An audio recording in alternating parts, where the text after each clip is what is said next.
Hello दोस्तों, स्वागत है आपका इस नई वीडियो में। दोस्तों, आज हम मनोविज्ञान से संबंधित कुछ इम्पोर्टेंट प्रश्न लेकर के आपके समक्ष उपस्थित हुए हैं। तो बिना देरी किए इन इम्पोर्टेंट सवालों को शुरू करते हैं। चलिए, इस वीडियो का पहला प्रश्न है, बाल्यावस्था को प्रतिद्वंदात्मक समाजीकरण की अवस्था कहा है। तो बाल्यावस्था को प्रतिद्वंदात्मक समाजीकरण की अवस्था किस मनोवैज्ञानिक के द्वारा कहा गया है, ये आपको बताना है। ऑप्शन ए है जर्सिल्ड के द्वारा, ऑप्शन बी है फ्रोबेल के द्वारा, ऑप्शन सी है स्टेनले हॉल के द्वारा, ऑप्शन डी है किलपैट्रिक के द्वारा। तो आपको बताना था कि बाल्यावस्था को प्रतिद्वंदात्मक समाजीकरण की अवस्था किस मनोवैज्ञानिक ने बताया। आपका सही उत्तर होगा किलपैट्रिक ने। तो किलपैट्रिक ने क्या बोला बाल्यावस्था को, कि बाल्यावस्था प्रतिद्वंदात्मक समाजीकरण की अवस्था होती है। किसने कहा? आपका सही आंसर होगा किलपैट्रिक ने। ऑप्शन डी यहाँ पे सही दिया गया है। तो चलिए, अगला सवाल है, शिक्षा का अधिकार अधिनियम का संबंध किस आयु वर्ग के बच्चों से है। दोस्तों, जब हम इस शिक्षा के अधिकार अधिनियम के संदर्भ में बात करते हैं तो संक्षेप में इसको क्या बोलते हैं? RTE। क्या बोलेंगे? RTE। इस RTE एक्ट का पूरा नाम क्या होता है? राइट टू एजुकेशन, मतलब शिक्षा का अधिकार। अब ये जो शिक्षा का अधिकार अधिनियम होता है, एक्ट होता है, ये एक्ट कब बनता है? आप बोलोगे 2009 में। RTE एक्ट कब बना? 2009 में RTE एक्ट बनाया गया है। तो इस एक्ट का संबंध किस आयु वर्ग के बच्चों से है, ये आपको बताना है।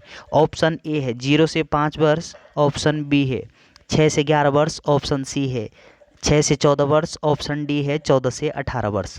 तो इस प्रश्न का सही उत्तर क्या होगा कि 6 से 14 वर्ष आयु वर्ग के जो बच्चे हैं उनके लिए ये RTE एक्ट बनाया गया है। तो इसका संबंध किससे है? 6 से 14 वर्ष के जो बच्चे हैं, इस RTE यानी शिक्षा के अधिकार अधिनियम का संबंध 6 से 14 वर्ष के बच्चों के लिए है। ऑप्शन सी यहाँ पे सही दिया गया है। अगला सवाल है, किस अवस्था में बालकों का आकर्षण विषम लिंगी के प्रति अधिक हो जाता है। तो आपको बताना है कि बाल विकास की किस अवस्था में बच्चों का जो आकर्षण है वो विषम लिंगी के प्रति अधिक होता है। ऑप्शन ए है शैशवावस्था, ऑप्शन बी है बाल्यावस्था, ऑप्शन सी है किशोरावस्था, ऑप्शन डी है प्रौढ़ावस्था। तो इस प्रश्न का सही उत्तर क्या होगा कि विषम लिंगी आकर्षण की जो अवस्था है वो किशोर अवस्था कहलाती है। तो इस प्रश्न का सही उत्तर ऑप्शन सी यहाँ पे सही दिया गया है। दोस्तों, आपको ध्यान रखना है कि विषम लिंगी अवस्था का मतलब क्या होता है कि लड़का लड़कियों के प्रति ज़्यादा आकर्षित होते हैं और लड़कियां लड़कों के प्रति ज़्यादा आकर्षित होते हैं। तो किस अवस्था में होता है? आपका सही उत्तर होगा किशोर अवस्था में। ऑप्शन सी यहाँ पे सही दिया गया है। अगला सवाल है, किस अवस्था को समूह की आयु कहा जाता है। ये आपको बताना है कि बाल विकास की किस अवस्था को समूह की आयु कहा जाता है। ऑप्शन ए है शैशवावस्था को, ऑप्शन बी है बाल्यावस्था को, ऑप्शन सी है किशोरावस्था को, ऑप्शन डी है प्रौढ़ावस्था को। तो समूह की आयु कहते हैं किसको? आपका सही उत्तर होगा बाल्यावस्था को। तो बाल्यावस्था को क्या कहा जाता है? समूह की आयु। यानी इस बाल्यावस्था में क्या होता है कि बच्चे अपने उम्र के जो बच्चे होते हैं उनको उनके साथ खेलना ज़्यादा पसंद करते हैं। तो इस प्रश्न का सही उत्तर क्या होगा? ऑप्शन बी यहाँ पे सही दिया गया है।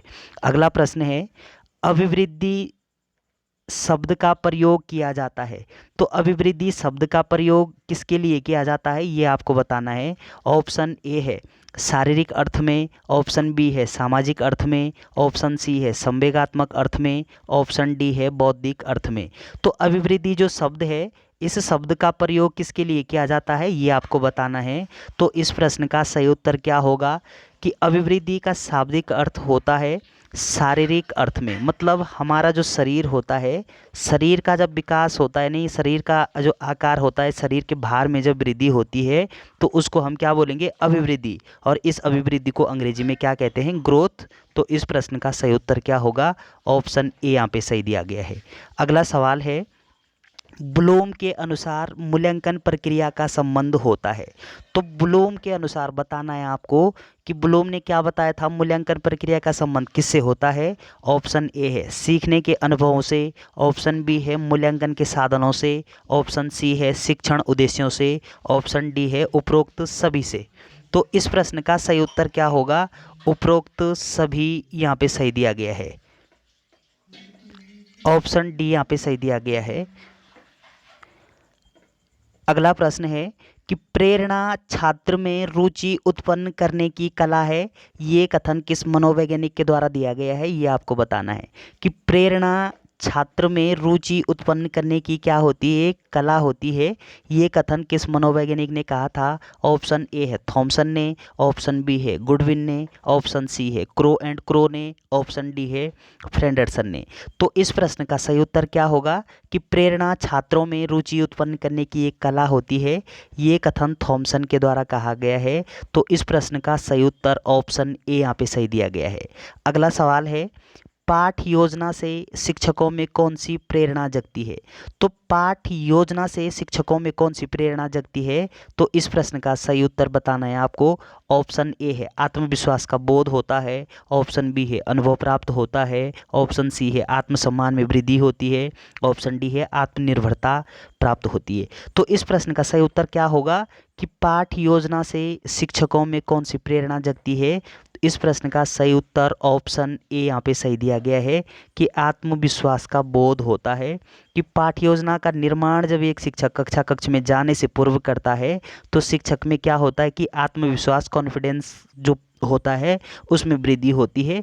तो शिक्षक को लेसन प्लान के अंतर्गत जो तमाम समस्याएं होती है उन समस्याओं की जानकारी शिक्षक को पहले हो जाती है। तो इस प्रश्न का सही उत्तर ऑप्शन ए यहाँ पे सही दिया गया है। अगला प्रश्न है, मौलिक शिक्षण प्रदान करने के लिए कौन सी विधि सर्वोत्तम है? तो मौलिक शिक्षण को प्रदान करने के लिए सबसे अच्छी विधि, सर्वोत्तम विधि कौन सी है? ये आपको बताना है। ऑप्शन ए है पाठ्य पुस्तक प्रणाली, ऑप्शन बी है कथा विधि, ऑप्शन सी है समन्वय विधि, ऑप्शन डी है प्रश्नोत्तर विधि। तो इस प्रश्न का सही उत्तर क्या होगा कि मौलिक शिक्षण प्रदान करने की जो सर्वोत्तम विधि होती है उस विधि का नाम क्या है? प्रश्नोत्तर विधि। ऑप्शन डी यहाँ पे सही दिया गया है। अगला प्रश्न है, कक्षा कक्ष प्रक्रिया में मूल्यांकन कार्य में निहित होना चाहिए। तो कक्षा कक्ष की प्रक्रिया में मूल्यांकन कार्य जब एक शिक्षक के द्वारा किया जाता है तो उसमें क्या क्या निहित होना चाहिए ये आपको बताना है। ऑप्शन ए है विश्वसनीयता, ऑप्शन बी है वैधता, ऑप्शन सी है ए व बी दोनों, ऑप्शन डी है प्रासंगिकता। तो एक शिक्षक को क्या ध्यान में रखना होना चाहिए, क्या क्या होना चाहिए मूल्यांकन कार्य में निहित होना चाहिए, क्या क्या? ऑप्शन सी यानी ए व बी दोनों यहाँ पे सही दिया गया, यानी विश्वसनीयता भी होनी चाहिए, उसमें वैधता भी होनी चाहिए। ऑप्शन सी यहाँ पे सही दिया गया है। अगला सवाल है, उपचारात्मक शिक्षण को प्रभावी बनाने के लिए आवश्यक है।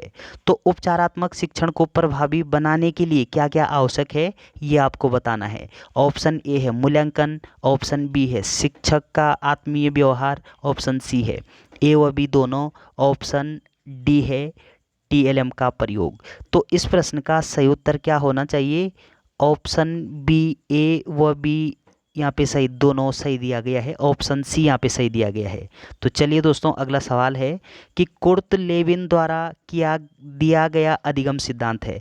तो कुर्ट लेविन के द्वारा कौन सा अधिगम का सिद्धांत दिया गया है ये आपको बताना है।